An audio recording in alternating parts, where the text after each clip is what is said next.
Welcome back to Africa This Morning. We are now on Table Talk, and today we are still discussing business. We recently featured the Vice Chair of the National Chamber of Commerce and Industry, but we now want to hear from the business community that featured during the Turkey excursion with the President Uhuru Kenyatta recently. Joining us to discuss this is Abdulkadir Omar, the Deputy Chair of the Turkish Business Council, Kenya-Turkish Business Council. Thank you so much for joining us. Most welcome. Let's start the discussion from what are we gaining from the bilateral trade that was recently wrapped up between Kenya and Turkey? Well, there are a number of things to look at. Firstly, it's the business relationship that we look at harnessing, and the exchange of business commodities from Turkey to Kenya and from Kenya to Turkey. However, for Kenya, we anticipate to gain more as Turkey would be a way for us to penetrate the Eastern Europe market as well. So these are just some of the main things we are looking at the moment. But by and large, business relationship in both countries is one that is expected to be strong.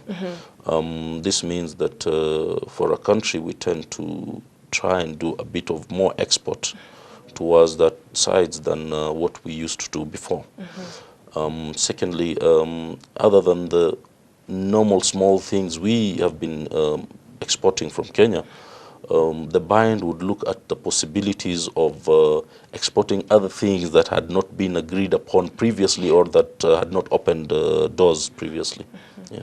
The interesting thing is that you said other than the small things that we've been exporting. And one thing that we cannot fail to recognize is the fact that the export margin between the two countries, Turkey actually benefits more from its exports to Kenya than Kenya benefits from its exports to Turkey. Very true. Maybe you can share with us what is different this time round, because we've been signing bilateral agreements left, right, and center as a country. We're a very friendly country. But what do we need to change now to make it make sense for us? I think first and foremost, what we need in this country is to create a one-stop solution. A one-stop solution being the possibility of having foreign investors, especially from Turkey, come in here, be able to register their companies within a day, legitimate companies, have all the papers sorted out within a day, and have them running. When we have situations where businesses from Turkey are in Kenya and Kenyan businesses are in Turkey, automatically we synchronize. Earlier I said that the normal small things we export, and majorly people used to look at how they would export a little bit of fruits, little bit of tea, little bit of coffee here and there. But we are trying to look at the possibility of doing things in a much bigger way.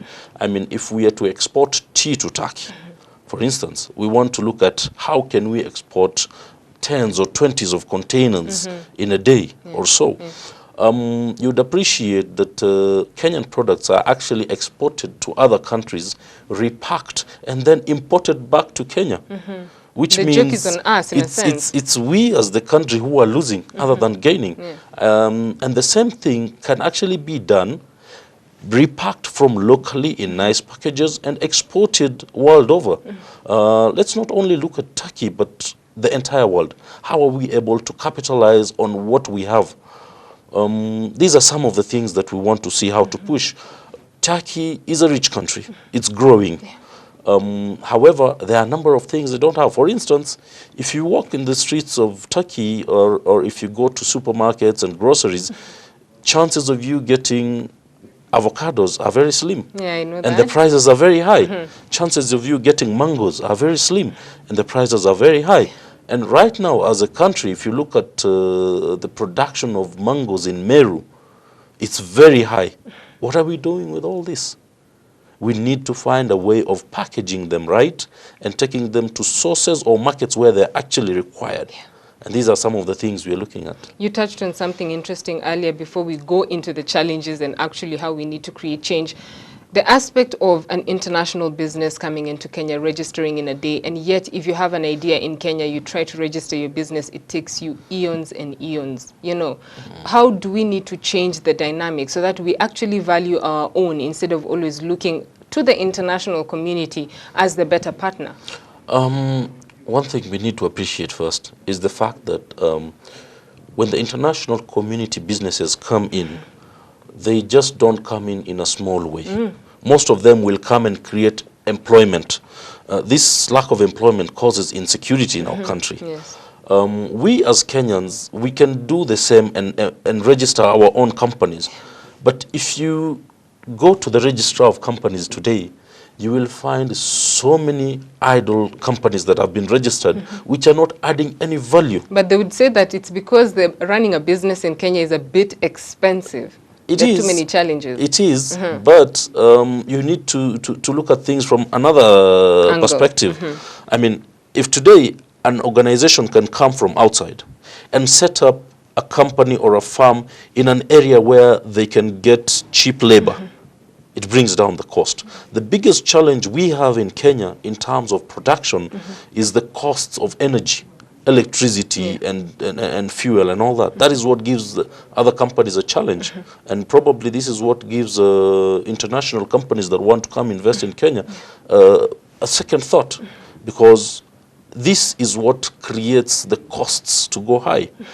Now, if we are able to do this issue of sorting out this issue, and I believe the Chamber of Commerce can actually push this with the government, come up with a one-stop solution, like the way we have the Huduma Bora.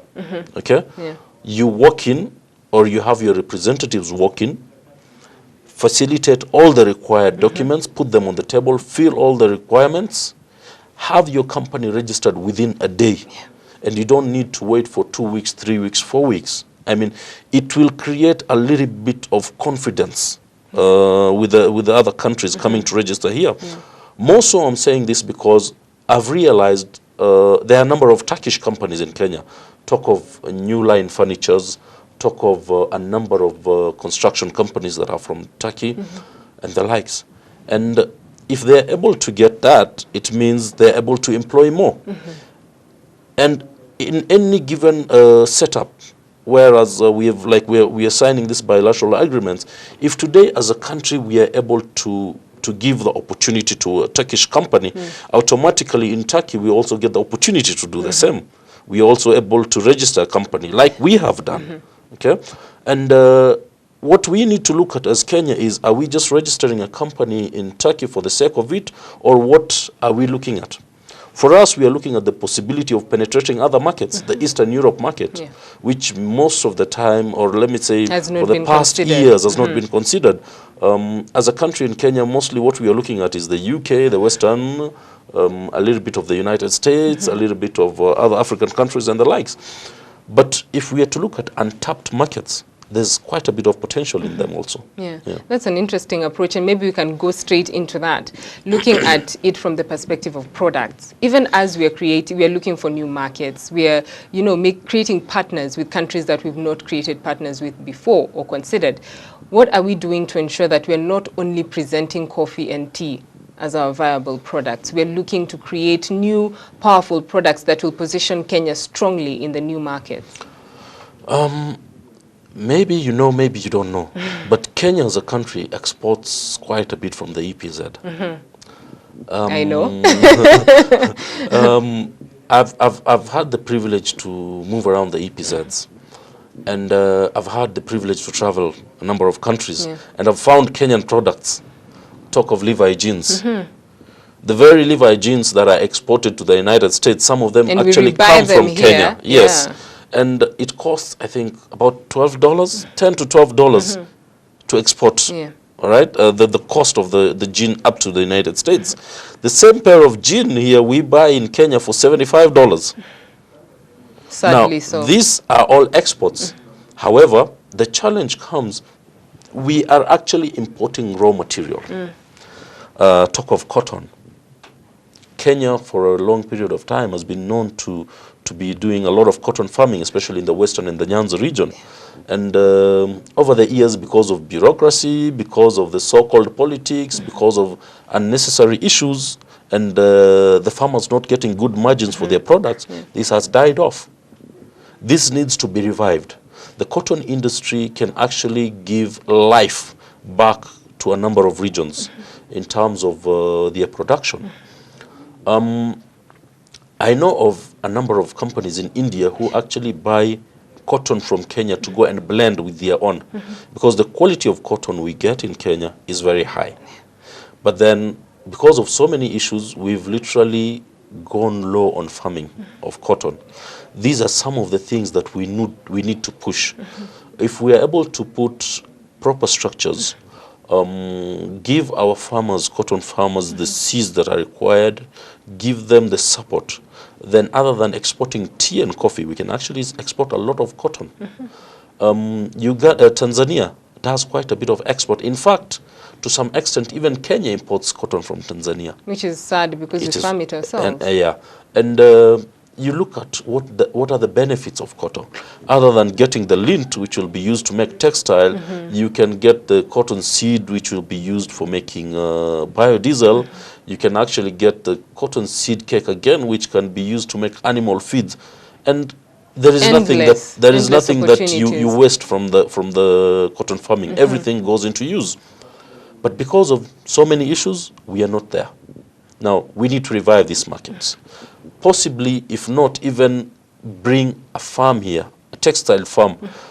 Turkey is very well known for their textiles. I mean, in the world, they're amongst the top 10 in terms of textile. Most of the suits you see in the country and all that come from Turkey. So if we are able to bring in a Turkish company here that gives us an end solution, value addition to the products, we are okay. Interesting approach. When you look at Turkey, the past 10 years, they've managed to go leaps and bounds in terms of their economic progress. How can Kenya borrow from that? And especially when you're looking at a challenge that we have in textile, and it was one of the agreements that we signed that very day. Yes. What do we need to do step by step to ensure that we actually create a stronger market within the country? We value our own products even as we're pushing them out. I would say there are 2 or 3 areas to keenly push. One would be the central government. 2 would be the county government. And 3 would be the farmers themselves. The central government actually has a regulatory board for the cotton. Yeah. And they regulate the prices and everything. This is a key challenge because the farmer actually does not benefit much. And this is what had pushed to many farmers uprooting cotton plantations. But if they are to benefit, which the government can actually put laws or legislations or just regulate the prices that the farmer benefits, we can have a lot of that. The county government can actually come through by supporting the local farmers with either seeds or bringing in knowledgeable people to try and educate the common farmers on the benefits of the cotton and how best they can use the cotton to earn a decent living.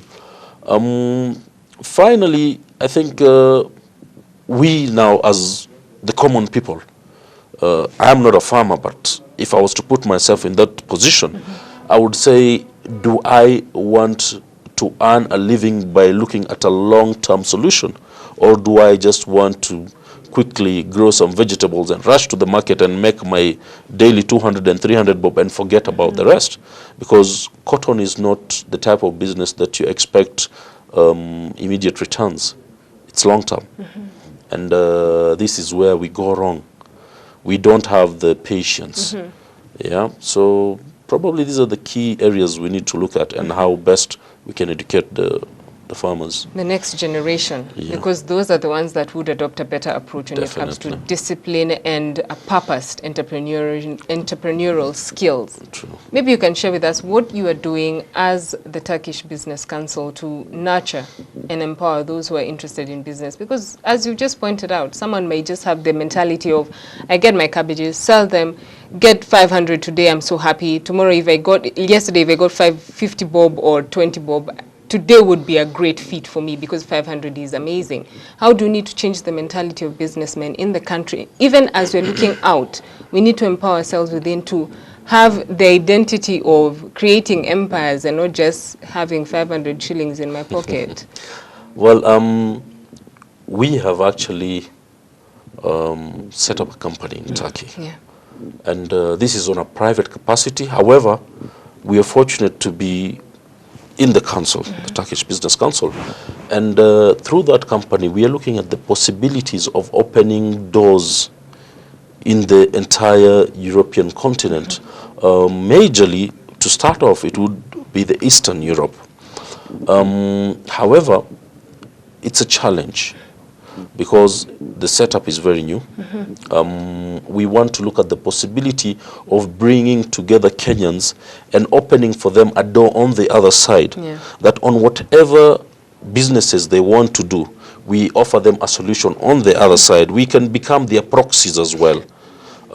In as much as our company has a number of things we are dealing with, but there's a very high chance that we will set up a company that would be like a liaison office for Kenyans who want to do business in Turkey and Kenyans who want to export products to Turkey and from Turkey.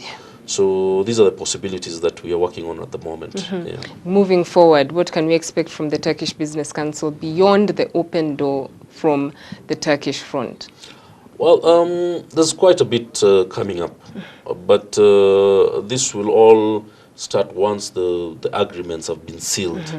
The bilaterals are hopefully going to be sorted out very soon. By May, I believe they're going to have a contingent of Turks who are coming over. Yes, once this has been sorted out, then we will start looking at the possibilities of how we can move around trade. Trade in the sense that how can we import and export from Turkey.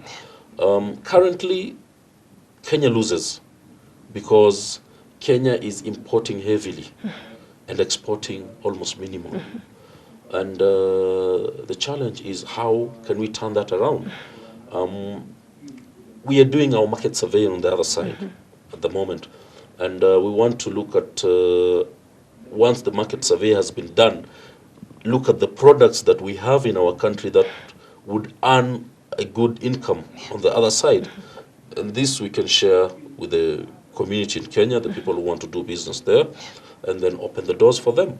Now, we as business people, we cannot handle everything, and, you know, and it reaches a point you have to consider everyone else. If I was to be given an opportunity, I would look more into empowering other people than myself. Why? Because if I create a serious channel as a businessman, I can actually make some good money from that channel. Yeah, and when you have a good number of people going to do business on the other side and probably have set up a system on the other side or a channel where they go through, then for me it's a value addition. I will make money out of that and as well help the country to increase its export towards Turkey and other parts of the country. Yeah. So as we can just put it to you right now, the table will still be available for you to discuss, considering that we have our friends the Turks who are going to be making a trip over, hopefully in May, to seal off the deals that were already put forward to the two countries in Turkey earlier on this month. Thank you so much for joining us. Thank you very much. We'll be watching and I hope you've been inspired and you'll be keeping your eye out for new businesses that will be emerging as a result of the bilateral trade that has been sealed between the two countries, Kenya and Turkey. I've been your host, Beryl Ooro. Enjoy the rest of your viewing.